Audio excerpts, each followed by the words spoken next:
Hey you guys, it's Brian here. I just wanted to make a video on some comments that have bothered me. Today's video, we're going to talk about some comments that have bothered me that politicians have said, and some views and stuff. We're going to talk about the 2024 election. This is just going to be stated as 2024 election. We're going to talk about different stuff that's going on. But the main thing I wanted to talk about in this video, the first thing, is something that I just found out that Mr. Ramaswamy, I'm sorry, I cannot say your name, is running on. So he said in an interview, and this is part of his platform, if you are under the age of 25, you should have to pass a civics test to vote. In any election, local, state, or federal, pass a test before you can vote. So if he'd be president, to people that couldn't pass a test that are 18 years old, 19 years old, 20 years old, 21, 22, 23, 24, he would deny them democracy. That is the most undemocratic thing I've ever heard of. The most anti-democracy. You want to talk about communism? That is communism right there. Saying to 18 to 24-year-olds that you cannot vote if you can't pass a test? You should be able to speak your voice in democracy. Listen, for you, so you can go join the military at them ages, die or be paralyzed for your country, or have severe mental trauma for your country. You can become a police officer and die for your country. You can get a job and work your ass off. You're allowed to drink and stuff at them ages. You're allowed to drive and all that, but you're not allowed to speak your voice in democracy. That is exactly why candidates like him can never be president. Simply because, maybe people that are 18 through 24 years old, maybe they don't agree with his political beliefs. If they do, if this ever gets passed, which I don't think it will, because I think there's even a lot of Republicans that would say, whoa, this is wrong, they're killed. They're initially not going to allow certain people to vote. And who's going to grade these tests? Who's going to grade the test? This is just the most undemocracy-based thing, the most anti-democracy. Listen, for years and years, 18, 19-year-olds and 20-year-olds could not vote. You had to be 21 to vote. Oh, but the Congress and the President in the 60s realized that was unconstitutional.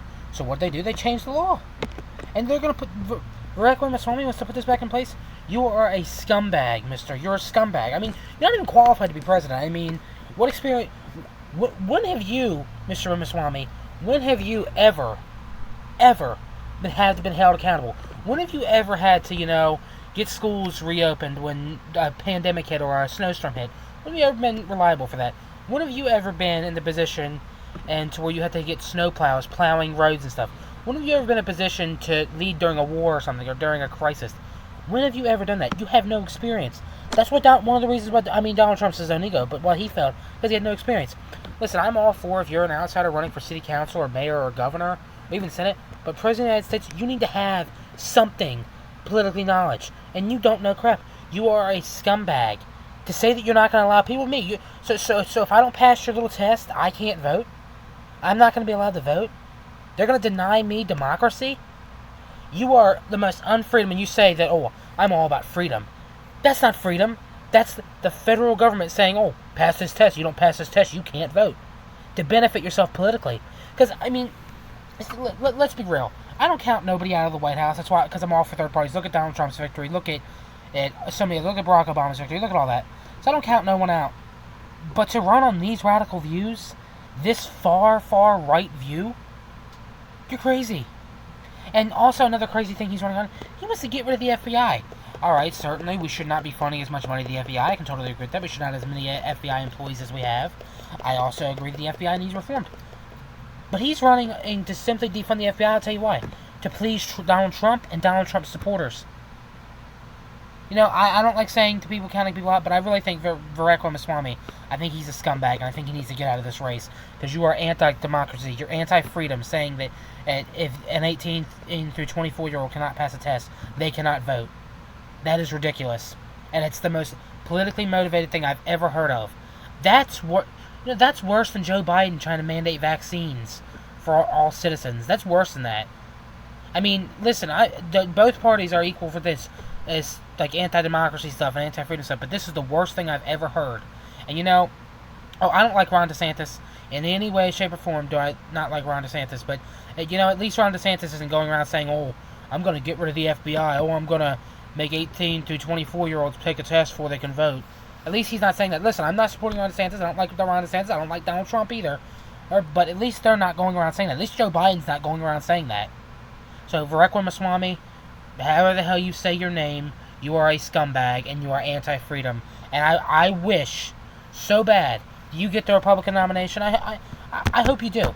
You get the Republican nomination, and I hope Jesse Ventura or Larry Hogan runs and rips your ass apart. Or you know what? Pardon my French on this, guys, but I hope to the wit's end that you get attacked by Ron DeSantis and Chris Christie at the debate. Not that I like Ron DeSantis, but I hope they rip you to shreds at that debate. I hope they get your unexperienced, anti-freedom, uneducated, and ass right out of town. Okay, you know what? This is what I want. I want to call for this. Everybody call for this. So former Governor Ventura of Minnesota, he talked about how he couldn't vote or drink at the age of 18 years old. Oh, all right. Varek Ramaswamy wants you to take a test before that. Sorry, guys, about that. He wants you to take a test before that.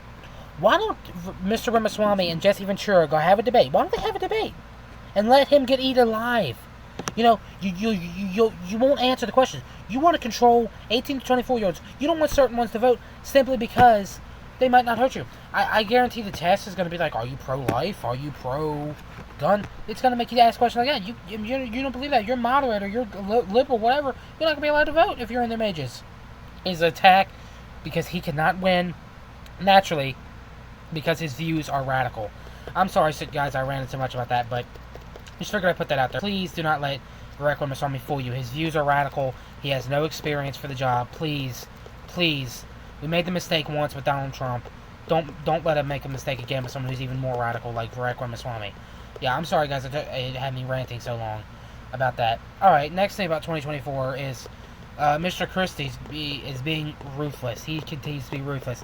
The insults and the truth is getting more and more every day against Donald Trump and Ron DeSantis and other candidates.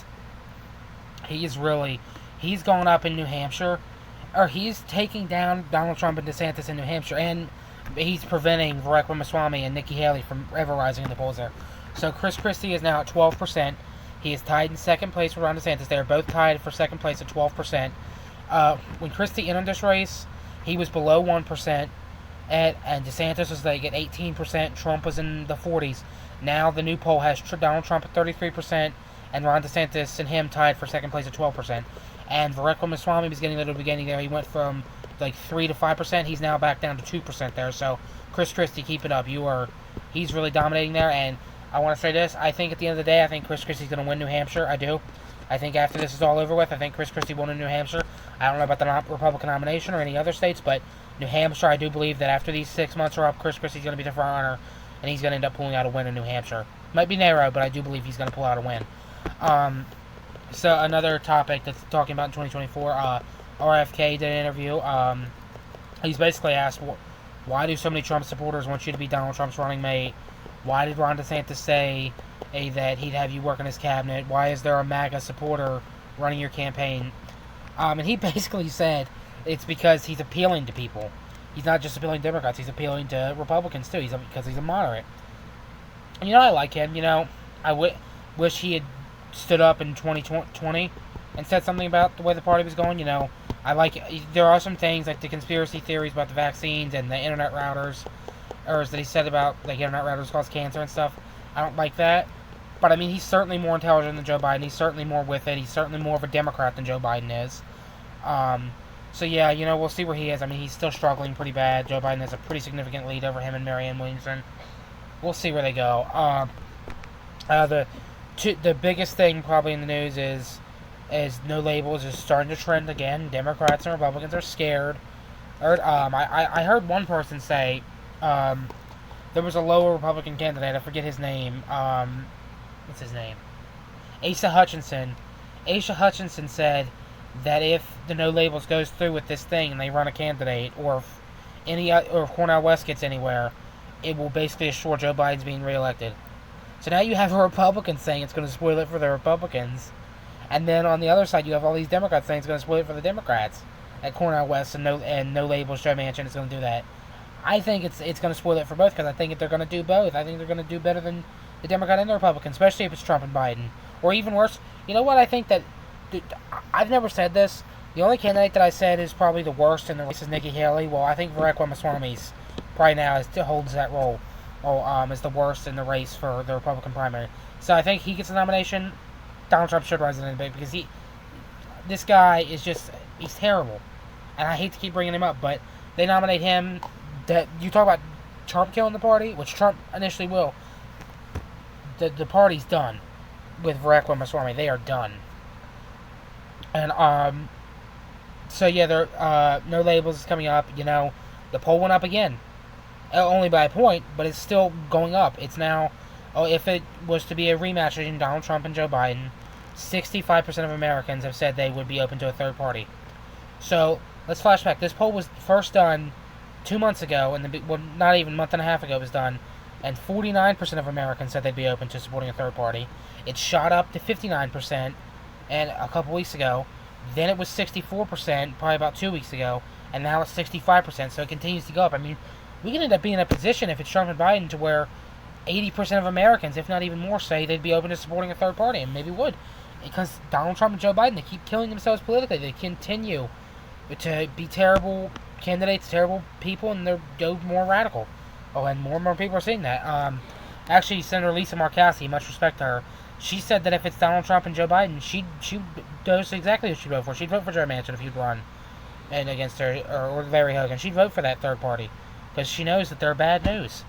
Yeah, you know, I think the problem is nowadays.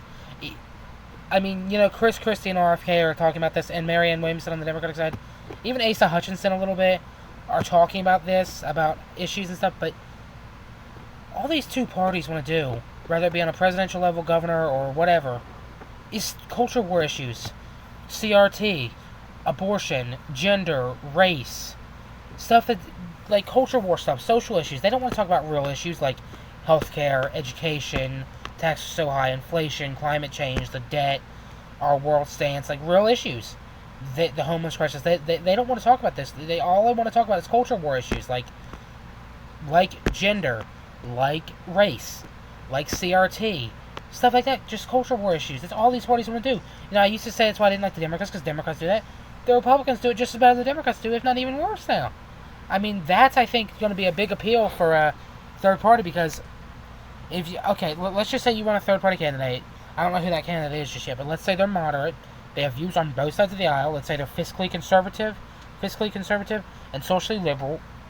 Okay, let's just say that. Let's say they're a moderate, fiscally conservative, socially liberal. They've got some new ideas.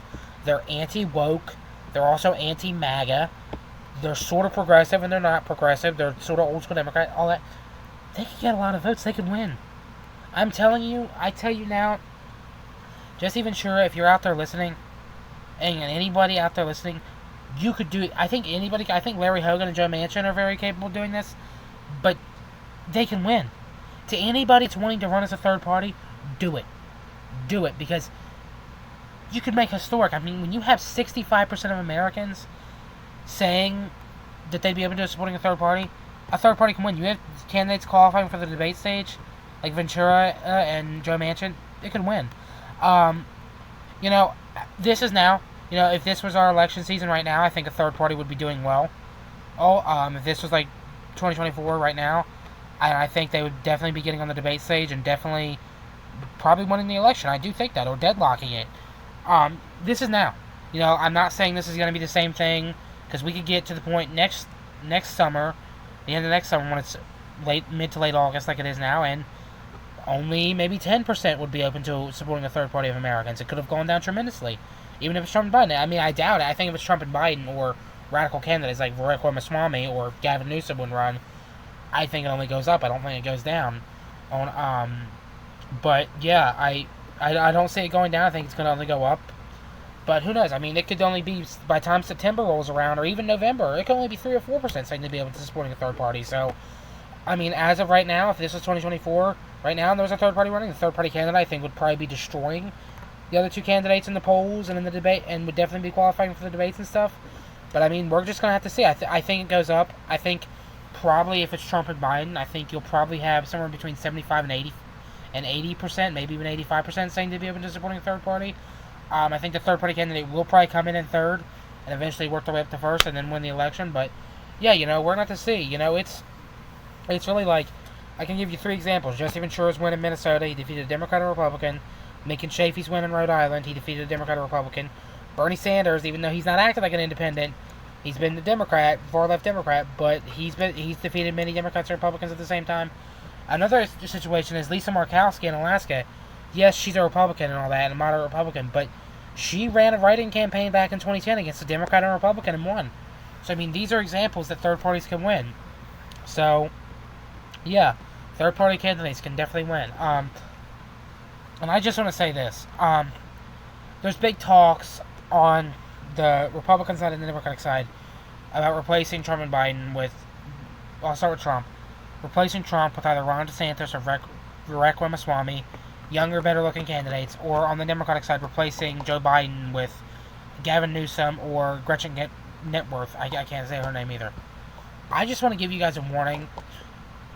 These people that are being floated, like, on the Republican side, Vivek Ramaswamy and Ron DeSantis, and on the Democratic side, like Gavin Newsom and maybe Phil Murphy, all they are is younger. That's all they are. Younger, maybe a little bit better looking, more mentally stable, less baggage on them. That's all they are. In many ways, they're more radical than Trump and Biden themselves. So I just want to warn you guys, please do not buy into that. The way to stop the progressives and the MAGAs, third party, moderate. Moderate. I don't know if that's within the 2 parties, or I think, my personal opinion, I think it's without. I think it's a independent or third party, but moderates are the only way to stop radicals. So I just want to put that out there. Yeah, that we're good. So don't let them fool you simply because they're younger and they have less baggage on them. Yeah, that's it for today, you guys. I'm sorry about the long rants and stuff. And once again, these are just my opinions. But yeah, I just want change. The 2024 election, I think, is shaping up to be one of the most interesting and historic elections we've ever seen. So let me know you guys' thoughts on what's going to happen in 2024. I would say my final thought as of right now, as of August 2023, a third party or an independent candidate will win the election. We'll see where it is this time next year, but as of right now, I would say it would be a rematch between Trump and Biden, and a third party candidate would ultimately do well or defeat them. Alright guys, thank you so much for watching this video. Once again, these are my opinions, and yeah, that's what I want to say. Once again, thank you guys for watching this video. Please like this video, leave a comment, and subscribe for more, guys. Alright, I'm out of here. Have a nice night. Bye.